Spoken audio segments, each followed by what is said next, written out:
Hi guys, welcome to my channel.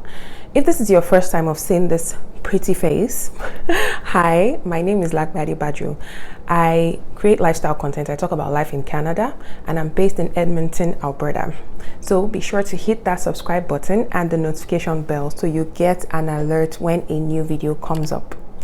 And if you're a returning subscriber, thank you guys for always supporting. Thank you guys so much. So guys, to the business of the day. I'm very sure from the thumbnail you guys are like, we've been waiting for this video. So I'm here to give you guys the answers to all your questions, and that's what we're going to be doing today, like, you know, straight to the point. I asked you guys a couple of weeks ago to drop your questions, so I pulled questions from YouTube, Instagram, and even Facebook. Yeah, so I put everything on my notes on my MacBook, so that's what I'm going to be reading from because I'm filming from my phone. Yeah, let's get into the video. All right, first question. Congratulations. Do you mind sharing the name of the builder and the price? Thanks, Demi Adekoya. So, name of the builder is Landridge Homes. Landridge Homes, they're based in Edmonton, but I believe they build in Edmonton and Calgary. So just check them out on Instagram, and you know, if you want to reach out to them, feel free. But if you need a referral, you know, if you would like to if you would like to speak to them through me, I'll be happy to do that, so you can get some, you know, some perks here and there. They didn't ask me to do this, so feel free. But if you want to reach out to them directly, just go on their Instagram page. So, and the price of our home, guys, I think that's a personal thing. What do you think? Do you think that's personal? Anyway, I'm not going to give you the actual amount because village people, but I'll give you a range. So if you, and you can always go on Google, to be honest, like just Google the price of a full house in Edmonton. You know, it's a full house. Yeah, so just Google that. So Edmonton is divided into, to my knowledge, by the way, so don't come and shoot me. There's the north side, the south side, the west end, and also Edmonton core. So you could just Google, you know, price of a full house in those areas. They will probably differ based on the location, but it's still usually around the same price. So we bought our house somewhere between $500,000 to $1 million, you know, somewhere within that range. Okay, second question. I am a Canadian living near Ottawa. Okay, I don't think this is a question. It was more like a statement, I guess. But thank you for watching. I want to relocate when I retire because Ottawa is too cold. I mean, we're in Canada, but yes. I'll probably move to Strathroy because it's near London. And I found out that Kitchener has a lot of traffic because of people commuting to Toronto. That is true, but yeah, that is true, yes. And I ruled out Windsor and Chatham because of flooding. I didn't know about that, so that's actually good to know. So it's interesting to hear a new Canadian's views. Okay, yes. So I didn't know about Chatham and Windsor flooding, but Windsor for me is, you know, really extreme. And if you're, you know, if you have any business around the GTA, I feel like Windsor is, I don't know, way too far. I can do London, and London is probably the farthest I can do. We've lived in London before, like when we came to Canada, we studied in London. So London is actually a pretty nice place. But yeah, I think anything after London, if you have business in the GTA, is just ridiculously far. So yeah, I mean, Kitchener is closer to Toronto, so it's becoming really expensive now. But Kitchener is actually a nice place, and it's more like it's in the region, you know, it's in the Waterloo region. So it's like, it's within the tech hub, you know, and it's close to Toronto. So Kitchener is actually a good place if you can afford it. But London is definitely, I think, a good choice out of all the options that you mentioned if you want to leave, if you want to move further southwest. So yeah. Okay, third question. Congrats, sis. Can you share your builder and the price for a full house? Okay, so I should probably say here, so a bunch of the questions were about the house, rightfully so. So most of the questions were about the builder, how much, you know, and all of that. And I'm glad that was the first question I answered. So I hope that has answered everyone's questions and, you know, cleared everyone's, you know, question marks. So yeah, I won't bother, you know, touching any of those questions that talk about the price or who the builder is. Hello sis, want to know more about the builders, and there are other builders, you know, here in Edmonton. I'll say though that this builder they're like a group of Indian builders, so that's why if you see this house and, you know, other houses that are similar to this, is because that's their style. You know, everyone has their own vibe that they bring into things. So if, you know, same thing to, and I'll say Indians will probably have a similar style to, you know, Nigerians. So that's why you see that it's very bold and, you know, shiny and all of that. So even other builders that build luxury homes like this, you will see that their styles are kind of similar. So let's move on to other questions. Why did you move from Ontario to Alberta? Yeah, very good question, by the way. So for us, we wanted to, you know, it was time for us to move to a bigger home, and we wanted something within a particular price range, but offering us what we liked. And we weren't getting that in Ontario because, you know, Ontario is expensive, especially if you're closer to the GTA. So, you know, that was when, and a bunch of our friends, you know, people that we know moved from like 2020, they started moving towards the, you know, the prairies, and we're like, what's going on? And a bunch of our friends were in Calgary and some in Edmonton. So we actually were looking at Calgary first. That was our first choice. But at the time when we started looking, Calgary had already started becoming expensive, and I was like, yeah, you know. And so we now started looking at Edmonton. So we had a bunch of options, and this was, you know, based on research, talking to people, you know, and our options were Calgary, Edmonton, Lethbridge, Airdrie, you know, places around, you know, within the same region. But we decided to go for Edmonton, and, you know, thankfully we were able to get what we wanted within our price range. So I think that answers the question. I'll say it was because we're looking for a particular type or size of house, and yeah. And another thing that prompted our decision to move was myself and my husband, we both work remotely, and we've been doing that for 2 years now. So it was like, and our kids are young, you know, and so it was just like, this is the best time to move, really, because my first, he just started grade 1, you know, in September, and I'm the second, she's almost 3 years old, right? So she's still going to daycare. So it's like, okay, now is the time to make this life-changing move, now that you can still do it. You know, you're working remotely, your kids are still young, so just do it, and then you start building your family in a community. So we did our research as well for the community that we wanted, you know, within Edmonton, and, you know, all of that. So those were the reasons, you know, that prompted that. In the end, it just felt like the right decision for our family, so that's why we did it. Next question. Do you have a choice to choose your kitchen style, or it's a common style in Edmonton? That's okay, it's a 2-in-1 question. And can you compare rates in Calgary and Edmonton? Thank you. Okay, so the first question, the person is asking about the choice to choose your style of kitchen, or if it's a common style in Edmonton.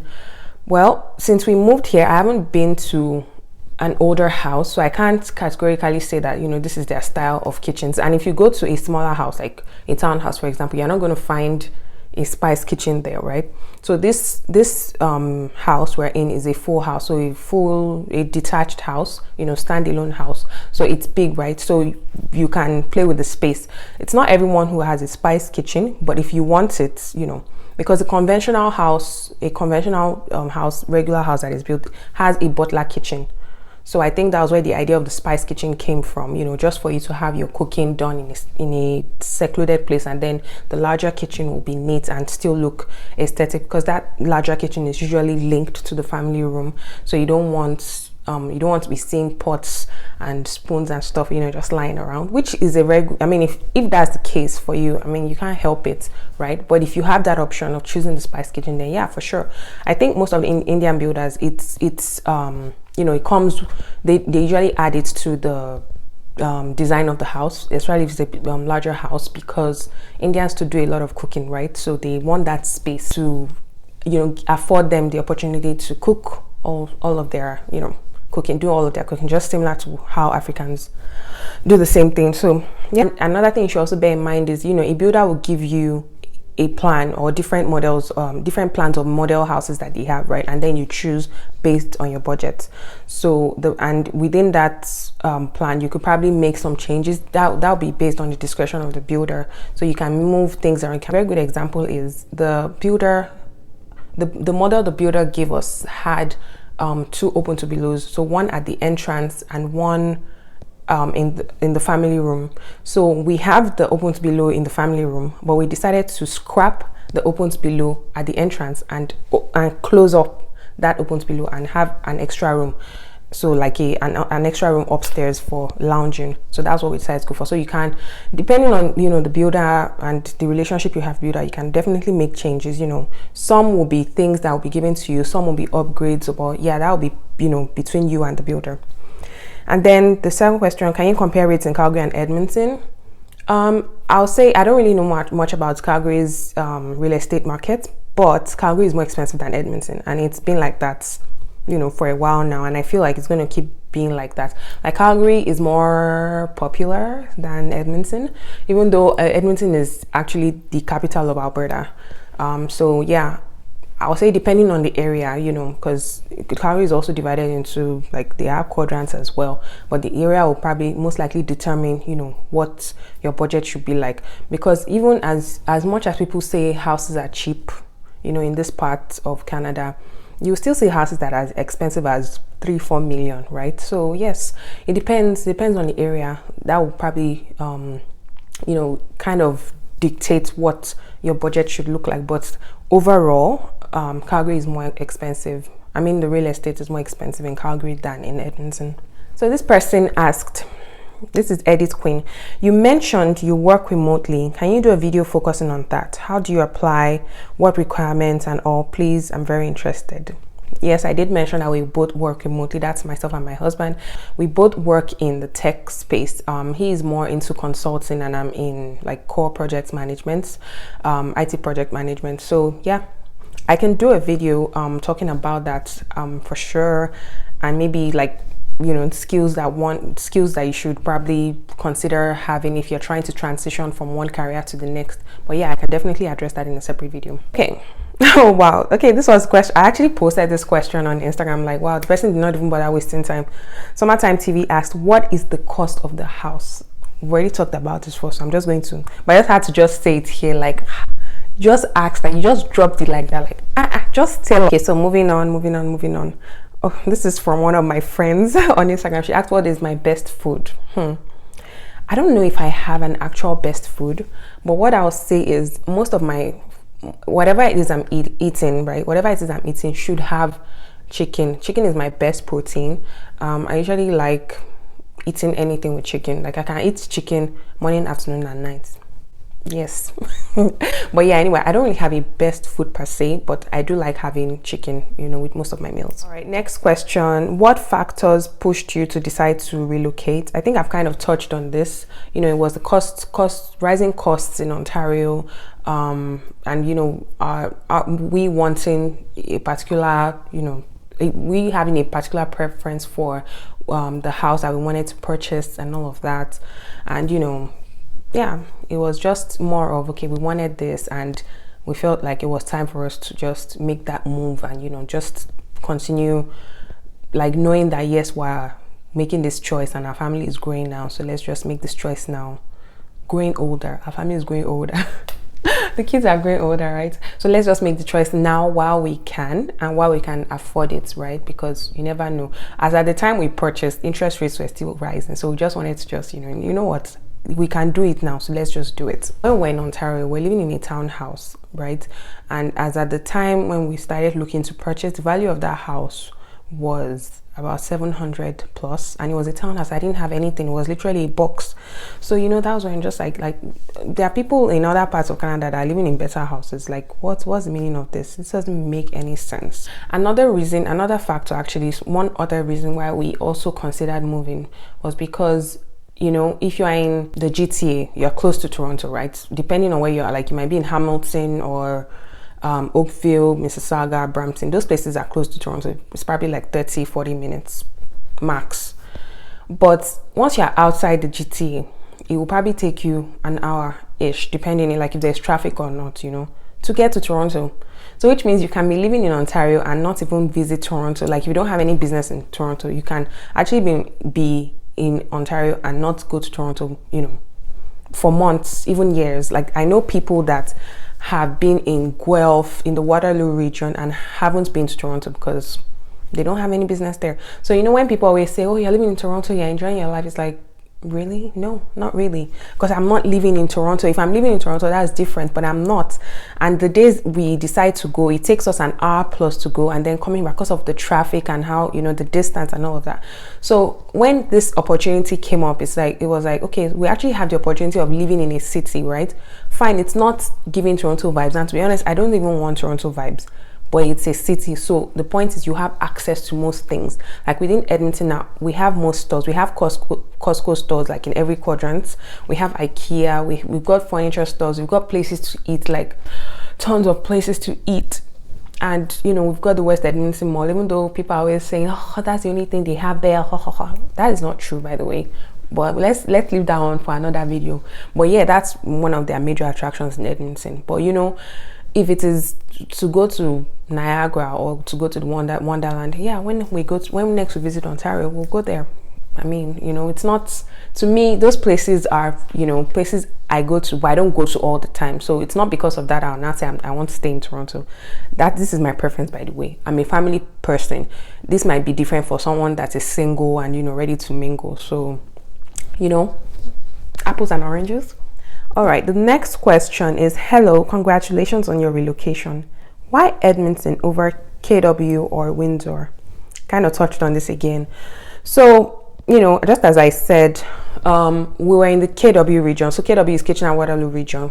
We're in Cambridge, to be particular. And, Cambridge is a city, but, smaller city, obviously, compared to this. In terms of population and even landmass, because ironically when we're there, I used to say Cambridge was big, but Kitchener is bigger, Waterloo is big, so yeah. But Kitchener was actually one of our choices, but the houses are super expensive. Like you get really, you get new houses there because they have so much land in Canada. Like there's so much land in Canada. They haven't even scratched the surface. Like Kitchener is expanding like their real estate, and there's still so much land. So, but Kitchener has become so expensive, so expensive. I will say that like this type of house we purchased here will probably cost closer to 1.5, 1.6. if I'm not mistaken, in the Kitchener region.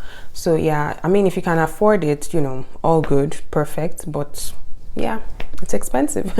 And then Windsor is too far. I haven't actually ever been to Windsor, but I was in London for a year, and from London to Windsor takes, I believe, almost 2 hours.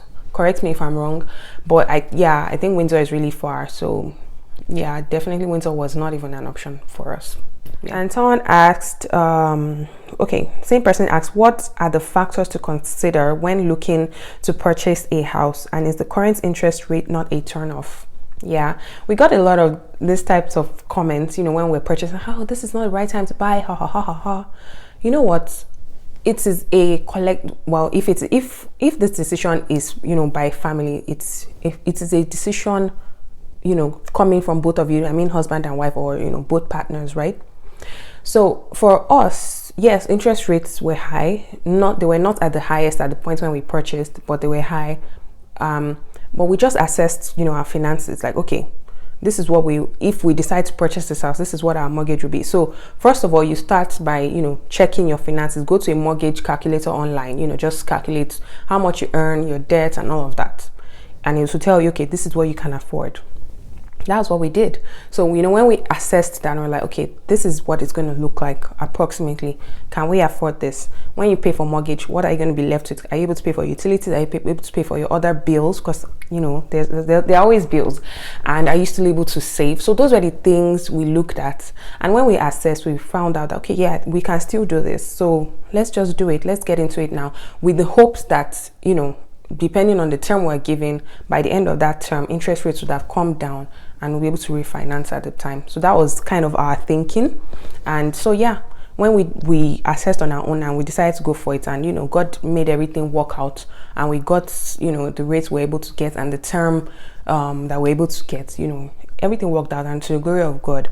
So yeah, you first of all have to assess on your own if you are able to afford it before you now decide to go ahead. And of course, speak to a mortgage broker, because I'm not a financial expert or anything like that. When you are ready to purchase your house, or if you are shopping around, just speak with a mortgage broker. They'll be able to give you a clearer picture of what you should be looking at. The interest rate might be a turn off for people, based on their financial situation. Is it a personal house or is it an investment? If it's an investment, some people probably say don't purchase.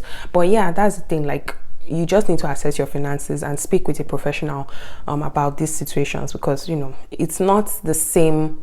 Like, it's not one size fits all when it comes to issues of finances. It's not the same thing for everybody. You need to assess your own financial capabilities, where you stand at the moment, and all of that. So yeah, the last question is from one of my friends as well. So what about interior decor? Yeah, I still have that. I still have that in mind. So on this channel, I talk about lifestyle, which kind of covers interior decor. So my plan, when we moved here, was to kind of pick each room and decorate. But it's not easy to furnish a new house. It's actually it's, number one, it's a huge project, and number two, it costs a lot of dollars. So yeah, we have obviously started furnishing the rooms.